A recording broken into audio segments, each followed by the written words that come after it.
My name is Dr. Shirish Gadgeel. I'm the Chief of Division of Hematology Oncology at Henry Ford Cancer Institute in Detroit, Michigan.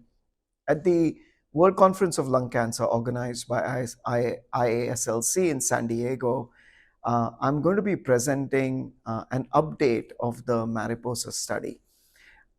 This is a very opportune time for this presentation. It's 20 years since EGFR mutations were identified as a driver genetic alteration in lung cancer. And over the last 20 years, several advances have occurred that have led to improved outcomes of patients with EGFR mutation positive lung cancer. However, there remains a lot to be done. So over the last approximately 7 years, we've been using third generation EGFR TKIs like Osimertinib for the first line treatment of EGFR mutations, exon 19 deletion, and L858R mutation positive advanced non-small cell lung cancer. And this has shown a median survival of approximately 3 years, with an estimated real world 5-year survival of less than 20%. So even though these are clearly better outcomes than with the treatments we had in the past, there is a great need to have better treatments that can provide even improved outcomes than what we see with drugs like Osimertinib.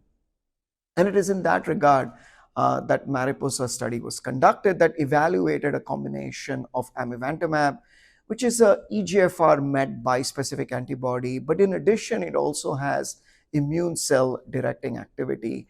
And this was in combination with Lazertinib, demonstrated a significant improvement in progression-free survival, the primary endpoint of the MARIPOSA study, compared to Osimertinib as first-line treatment for common EGFR mutation-positive advanced non-small cell lung cancer.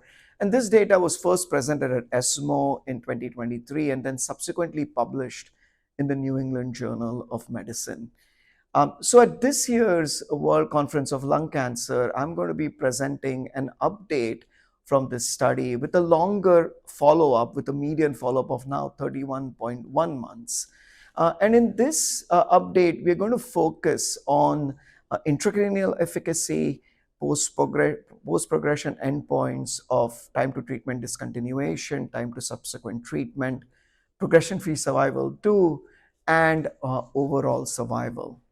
And what this update demonstrated was that Amivantamab plus Lazertinib demonstrated improved intracranial progression-free survival with a hazard ratio of 0.82.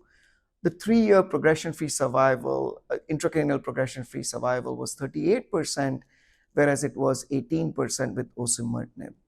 In addition, though the intracranial response rates were the same in the two arms at 77%, the median intracranial duration of response was not reached with Amivantamab plus Lazertinib, whereas it was 24.4 months in patients treated with Osimertinib. Coming to the post-progression endpoints, time to treatment discontinuation was increased with Amivantamab plus Lazertinib with a hazard ratio of 0.80. At 3 years, 40% of the patients who started on Amivantamab plus Lazertinib continued on treatment, whereas that percentage was 29% in patients who were treated with Osimertinib. And the time to subsequent treatment was also prolonged. At 3 years, the 32% of the patients who had started on Osimertinib, only 32% stayed, were not switched to subsequent treatment, whereas that percentage were 45%. So 45% of the patients who started on Amivantamab plus Lazertinib at 3 years did not need a switch to a subsequent treatment. Finally, when we look at among the post-progression endpoints, when we look at progression-free survival 2, which indicates the sort of the quality of control that was achieved to begin with, the post-progression-free survival 2 defined as time from randomization to progression on subsequent treatment or death was prolonged with Amivantamab plus Lazertinib, with a 3-year progression-free survival 2 rate of 57% as compared to 49% with Osimertinib.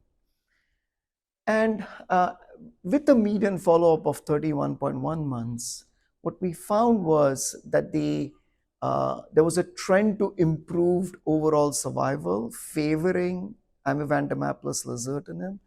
The median overall survival was not reached with Amivantamab plus Lazertinib, whereas it was 37.4 months among patients treated with Osimertinib. This translated into a hazard ratio of 0.77. So, what this longer follow up has shown is that the efficacy data continues to favor Amivantamab plus Lazertinib over Osimertinib as first line treatment of common EGFR mutation positive advanced non small cell lung cancer. Based on the MARIPOSA study, Amivantamab plus Lazertinib was recently approved for the first-line treatment of EGFR mutation positive advanced non-small cell lung cancer. And this updated efficacy assessment has demonstrated that Amivantamab, with a unique mechanism of action combined with Lazertinib, continues to show improved outcomes in this patient population as compared to Osimertinib. This study enrolled 1,074 patients from 27 participating countries. And so we really want to thank and acknowledge all the patients who participated in this study and their family and caregivers.